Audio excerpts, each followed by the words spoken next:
하나님 말씀 고린도후서 1장 1절에서 3절입니다. 4절까지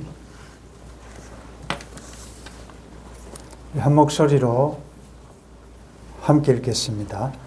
하나님의 뜻으로 말미암아 그리스도 예수의 사도된 바울과 형제 디모데는 고린도에 있는 하나님의 교회와 또 온 아가야에 있는 모든 성도에게 하나님 우리 아버지와 주 예수 그리스도로부터 은혜와 평강이 있기를 원하노라. 찬송하리로다. 그는 우리 주 예수 그리스도의 하나님이시요 자비의 아버지시요 모든 위로의 하나님이시며 우리의 모든 환난 중에서 우리를 위로하사 우리와 하여금 하나님께 받는 위로로서 모든 환난 중에 있는 자들을 능히 위로하게 하시는 이시로다. 아멘. 살아갈 동안 필요한 것들이 참 많은데 특별히 예기치 않는 어려움을 당할 때 우리들에게 있어야 될 필요한 것은 위로입니다. 위로. 요즘처럼 이런 힘든 시절을 살아갈 때 더욱이나 이 위로는 참 필요한 것이라고 생각을 하면서 최근에 여러분들은 누구로부터 어떤 위로를 받아보신 경험이 있으신지요?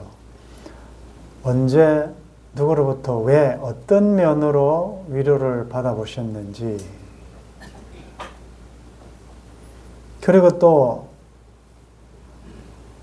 주위에 어려움 당하고 있는 우리 지체들에게 여러분들은 혹 어떤 위로를 해 주셨는지 그런 경험이 있으신지요?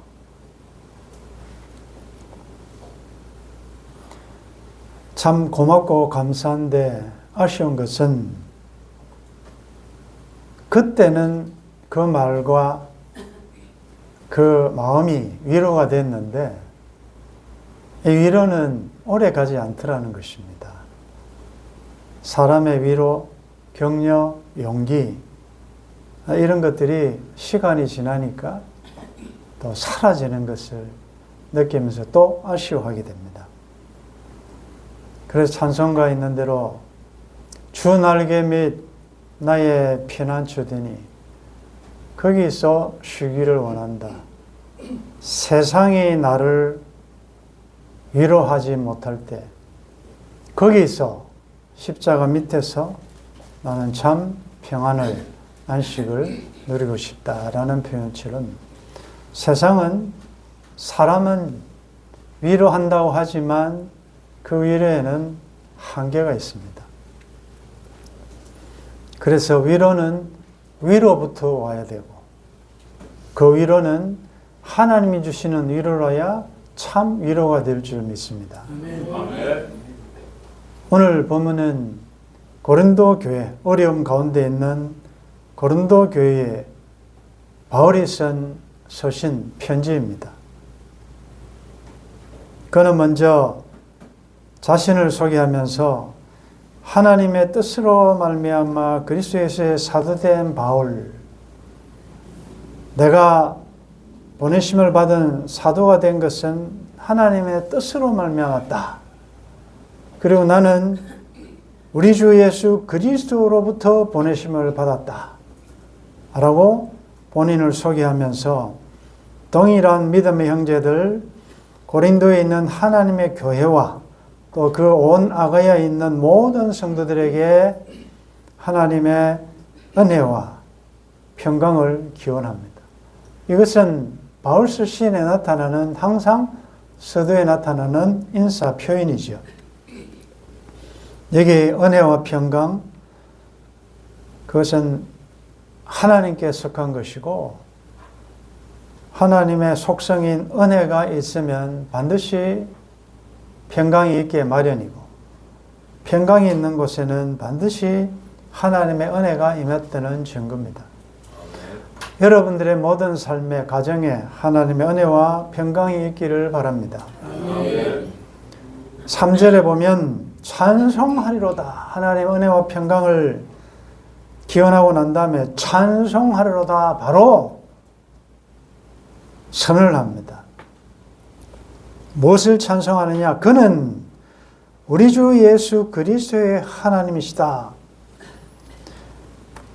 이것은 신학적인 인사법인데, 유대인들의 인사법인데, 우리 주 예수 그리스도의 하나님이시다. 이 말은 다른 말로 하면 예수 그리스도를 구주로 영접하는 우리의 하나님도 되신다, 그 말이죠. 하늘에 계신 우리 아버지라고 할 수 있는 예수 그리스도로 말미암아, 그래서 그는 하나님은 우리 주 예수 그리스도의 하나님이시요, 한번 따라하겠습니다. 자비의 아버지시요, 모든 위로의 하나님이시며, 자, 자비의 아버지.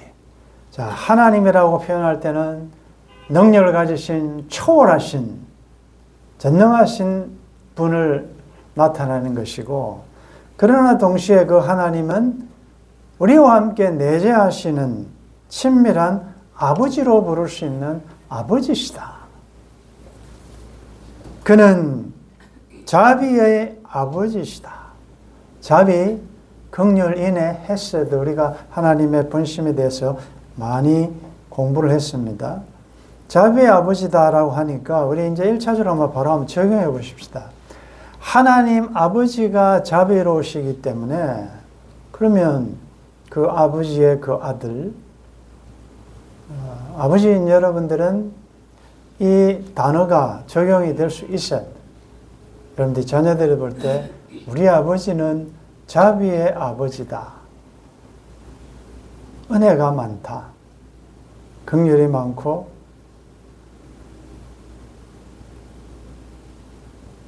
동정심이 있고 온유하고, 이 모든 것이 은혜의 자비에 포함되어 있지 않습니까?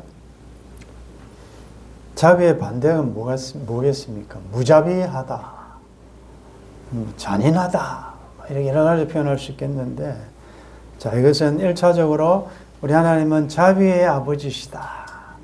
우리가 이 하나님을 아는, 하나님이 누구신가를 아는 것이 우리 신앙의 기초예요. 하나님이 누구신가를 알아야 내가 누군지를 알고 내 삶을 해석할 수가 있습니다. 하나님은 자비의 아버지시다. 그럼 여러분들도 아버지로서 이 말이 적용되어야 되고, 또 넓게는 우리 모든 하나님의 자녀들은 이것이 적용이 되어야 되겠죠. 우리 권사님은, 장로님은, 집사님은 참 자비가 많다, 자비롭다, 참 은혜가 많다, 이것이 적용이 되어야 되겠죠. 그 다음, 모든 위로의 하나님이시다. 여러분들, 이 말이 얼마나 위로가 됩니까? 구약적인 하나님은 공평과 공의와 정의와 잘못을 아주 무섭게 지적하는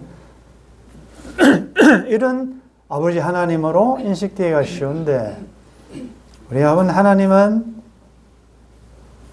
모든 위로의 하나님이시다. 이 말은 어떤 환경과 어떤 상황과 어떤 어려움이 있어도 위로하실 수 있는 분이시다. 아멘. 그리고 하나님의 위로는 충만하다. 아멘. 여러분들, 위로가 있다는 것은 무엇이 전제되는 것입니까? 어려움이 있다는 거 아니겠습니까?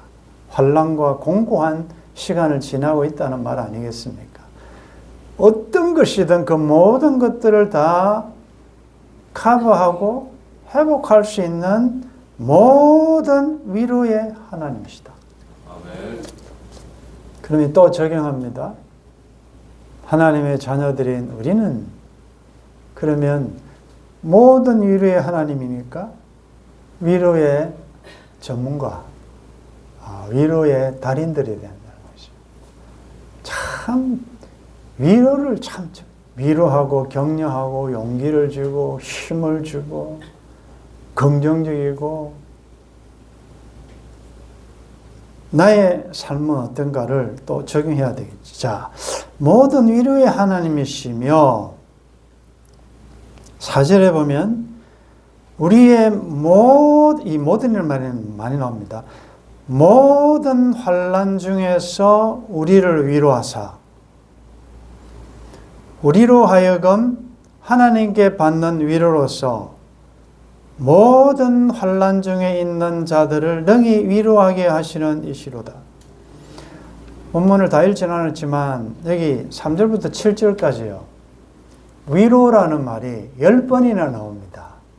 이 짧은 4절 가운데 위로, 위로, 위로. 바울의 서신을 보면 중복되는, 반복되는 그런 단어가 그렇게 흔치 않아요. 그런데 이렇게 짧은 구절 안에 위로라는 말을 10번이나 쓴다는 것은 중요하다는 것을 넘어서 더 큰 어떤 메시지가 있다는 거 아니겠습니까? 모든 환난 중에서 우리를 위로하신다. 자, 여러분들은 지금 어떤 환난을 겪고 계십니까? 어려움이 없는 사람은 없을 것입니다.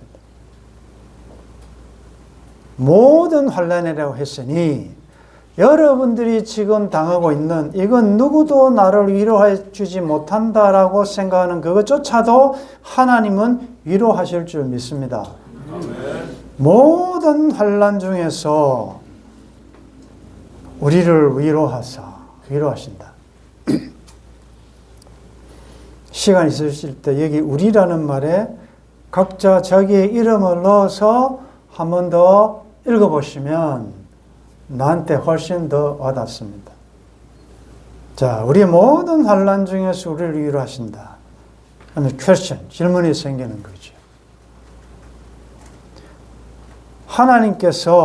하나님은 전능하신 분이십니다.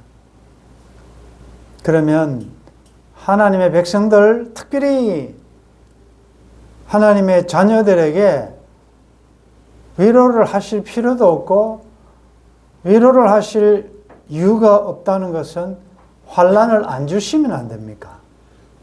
어려움을 안 주시면 되잖아요. 왜? 하나님이시니까.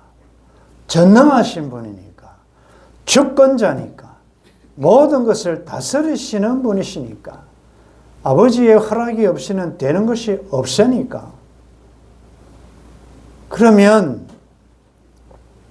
환난이라는 것은 하나님의 자녀가 아닌 하나님을 믿지 않는 비신자, 불신자들에게는 어려움이 있다. 불의를 행하니까. 되지만 그래도 하나님을 믿고 하나님만 섬기고 의를 행하고 믿음으로 살려고 해서는 하나님의 자녀들에게는 뭐 때문에 환난을 주시고 또 위로는 왜 하시냐. 때리시고 어루만지신다는 말이 그 말이에요. 안 때리고 그냥 어루만져 주시지도 않으면 되는데 때리놓고 왜 어루만지시냐.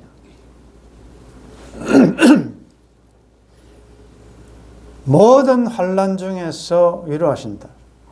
자, 하나님께서 환난 중에서 위로하신다고 하셨는데 이런 말씀들을 그냥 읽지 말고 이제 묵상을 하는 거죠. 자, 여러분들 지금 환난 당하고 계신데 하나님으로부터 어떤 위로를 받으셨습니까? 생각해 봐요. 하나님께서 어떤 위로를 주시던가요? 그리고 하나님께서 주신 위로가 되던가요? 여러분들이 지금 병들어 고통당하고 우울하고 여러 가지 문제로 심란한 여러분들에게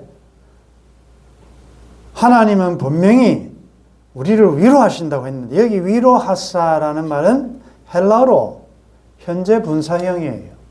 헬라어의 현재 분사는 ing, 계속이라는 거예요. 중단됨이 없이 계속된다는 거예요. 뭐 위로했다가 안 했다가가 아니고 위로는 계속되고 있다는 거예요.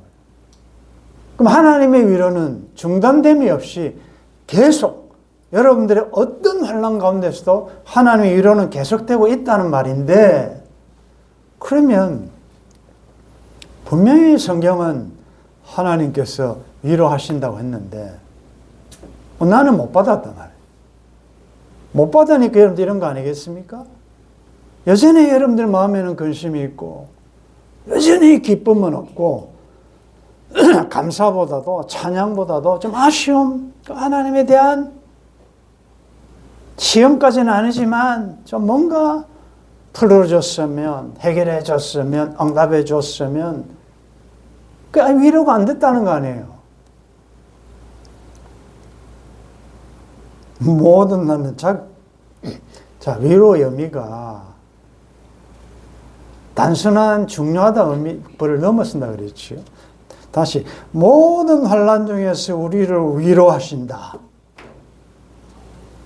바울이 이 말을 쓴 것은 바울의 이전을 비포와 애프터를 알잖아요. 예수님 만나기 전과 후는 이전은 포악자요, 행악자요, 하나님의 교회를 박해하고 성도들을 핍박했던 그런 자기를 하나님의 은혜로 다메섹 도상에서 자기를 직접 예수님이 전도하셔서 나타나셔서 바울로 바뀌었잖아요. 그런데 예수님 만난 이후에 그의 삶은 고린도서 11장에 보면 정말 세상적으로 볼 때는 너무너무 고생 많이 했습니다. 너무 험한 세월을 보냈단 말이죠. 그런데 그런 환난 중에서 그는 하나님의 위로를 받았다는 거예요. 그러니까 지금 고린도 교회에 어려움 중에 있는 교인들을 위로하죠. 나의 모든 환난 중에서 나를 위로하신 그 하나님. 그러면 바울이 죽을 고생하고 죽음의 고비를 넘기고 매를 맞고 감옥에 갇히고 할 때 그에게 위로가 됐던 게 뭐였던가요? 무엇이 바울로 하여금 감옥에서도 찬양하게 만들고 기도하게 만들고 돌로 쳐서 죽은 줄 알았는데 다시 일어나 또 그 핍박하는 곳으로 복음 들고 가게 만든 그 하나님이 주신 위로는 뭐였던가요? 여러분들 지금 무슨 위로를 기대하십니까? 제가 말씀드렸지요. 세상에 주는 위로는 제한적입니다. 결정적으로 나를 회복시키거나 치유할 수는 없어요.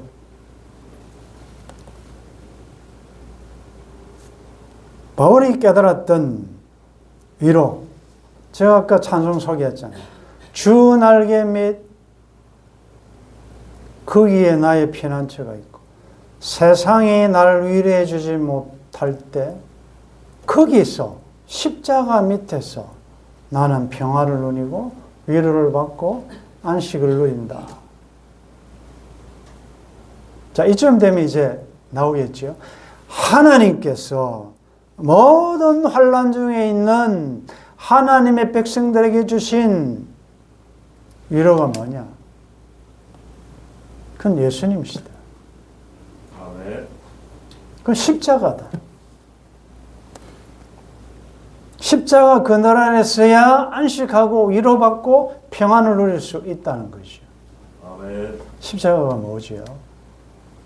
하나님이 세상에 보내신 유일한 위로와 힘과 생명과 다시 일어설 수 있게 만드는 그 예수님의 사역의 결론이 무엇이었습니까? 무엇이 바울로 하여금 모든 환난 중에서 위로를 받게 했느냐? 그것은 나 같은 만왕의 왕 내 주께서 왜 고초와 환난을 당했나? 이 벌레 같은 이 쓸데없는 날 위에 그 보혈 흘른다. 아멘.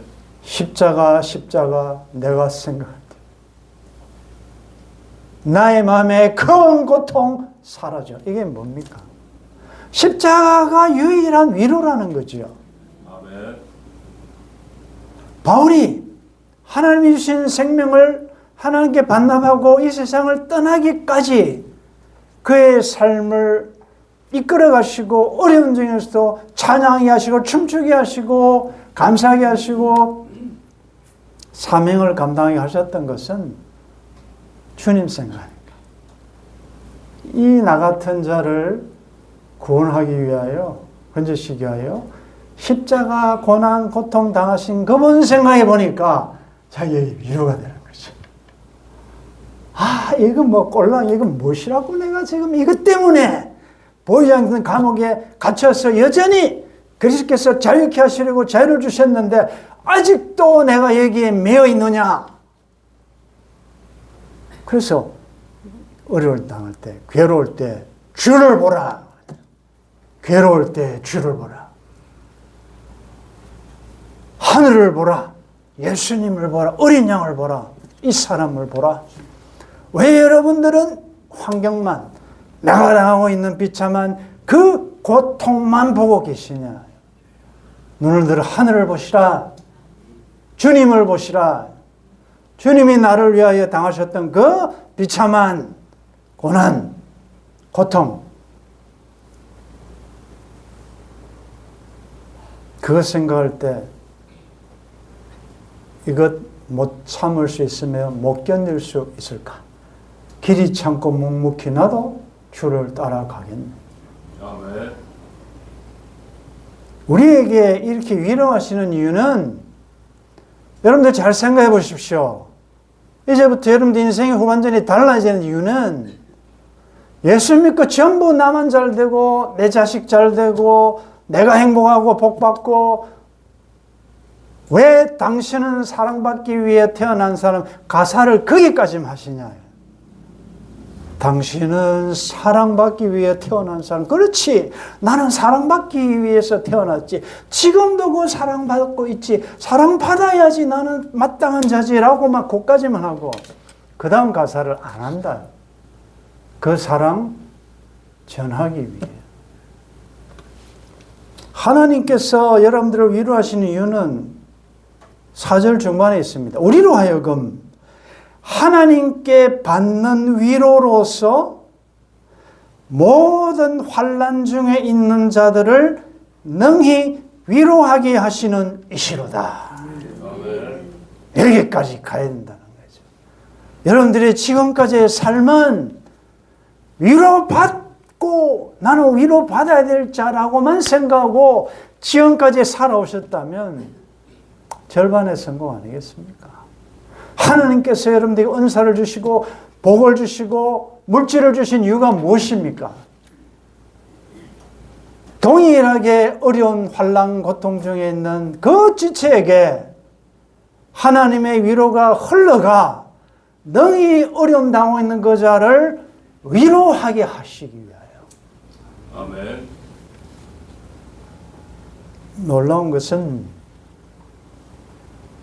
하나님께서 그 아들이 하나님과 동등이시지만 그 인생을 가진 혈과 육을 가진 그 인간들을 구원하시기 위하여 하늘을 보자 버리시고 사람처럼 낮아지시고 그들과 같이 되셨다는 그 말씀. 이게 여러분들이 지금 알 수 없는 고통을 당하는 이유입니다. 하나님께서는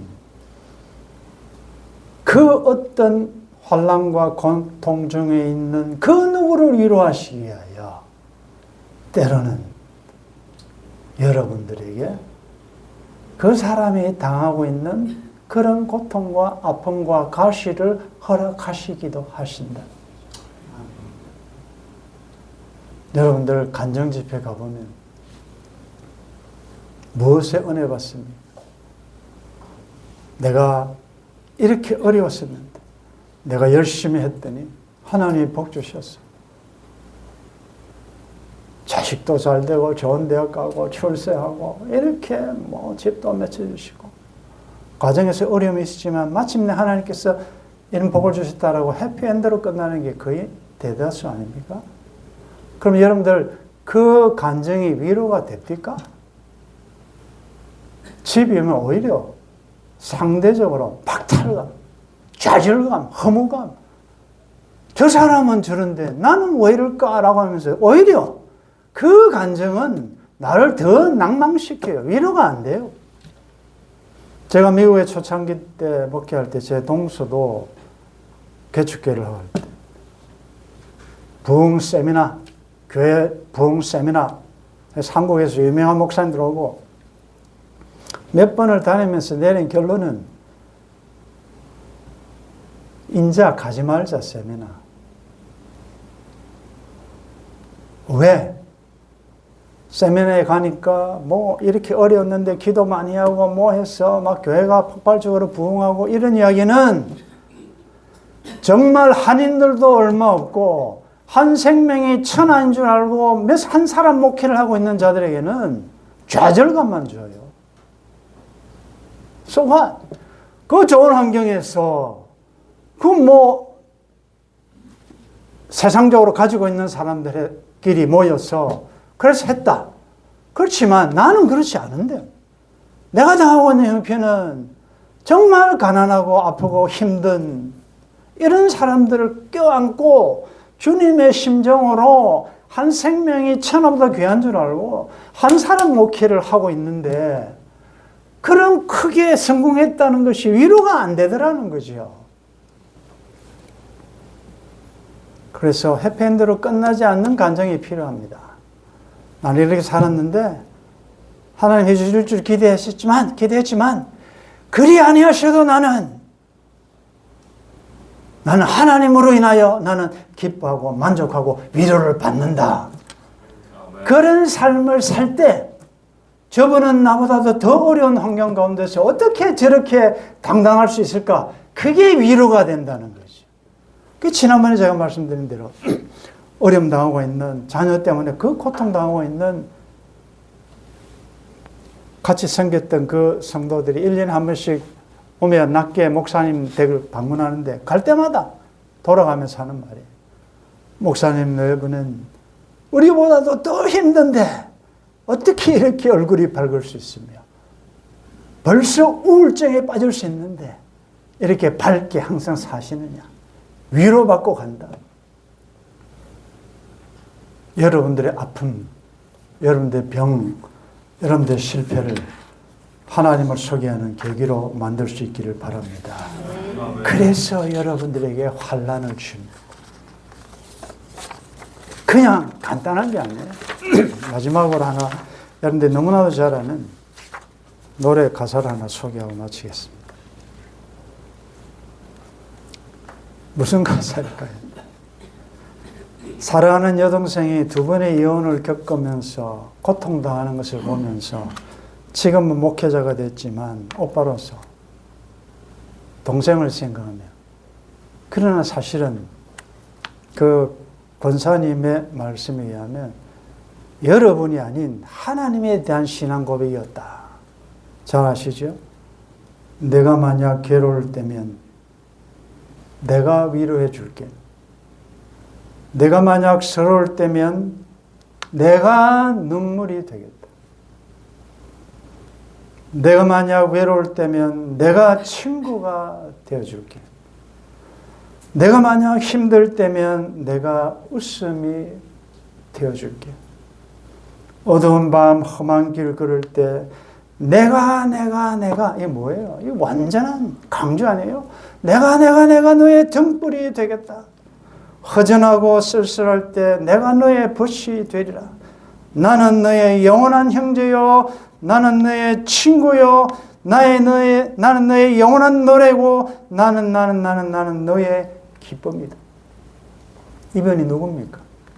우리 예수님 아니십니까? 예수님은 참 좋은 우리의 친구 아니십니까? 예수님은 우리의 노래 아니십니까? 왜 염려하고 걱정하시냐? 이분이 세상 끝날까지 우리와 함께 하신다고 했는데 위로가 필요 없을 정도로 완벽한 사람 없습니다. 위로를 못 줄 정도로 약한 사람도 없습니다. 이러고 보면 아쉬움이 많아요. 그 남편이 참 날씨는 덥지만 마음으로 환경적으로 굉장히 추울 때 내가 그렇게 위로를 못 줬구나. 아내가 말 못할 어떤 마음의 상처가 있었는데 위로는커녕 마음의 부담은 주지는 않았는지 우리 서로가 자비의 아버지시오 모든 위로의 하나님이 우리 아버지시고 우리 모든 환난 가운데서 우리를 위로하시는, 지금도 위로하고 계신데 나는 왜 그리 못했던 거? 나는 위로는커녕 너무 상처나 아픔을 주지 않았던가 반성하게 되는 것입니다. 저도 마찬가지. 예수를 믿는다는 게 무엇입니까? 세상은 지금 위로가 필요합니다. 이번 한 주간 말씀을 들으면서 여러분들이 생각에 위로가 필요할 누군가가 누군지를 생각해 보시면서 어떤 방법으로 표현해야 될지, 그래서 하나님의 위로로 지금 힘들어하는 모든 지체를 또 위로하게 만드는 하나님의 사람들 되시기를 주의 이름으로 축원합니다. 아멘. 잘 아는 말씀입니다.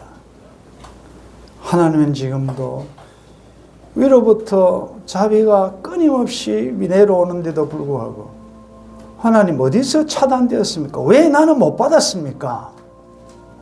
환난 중에서도 너희 위로하신다고 하나님 약속하셨는데 왜 내 심령에 우리 집에까지는 이것이 전달이 안 됐는지요? 하나님께는 문제가 없음을 압니다. 내가 하늘을 차단하고 하늘문을 하고 문을 닫아버리고 환경과 세상에 사탄에게 오픈하여 온갖 근심 걱정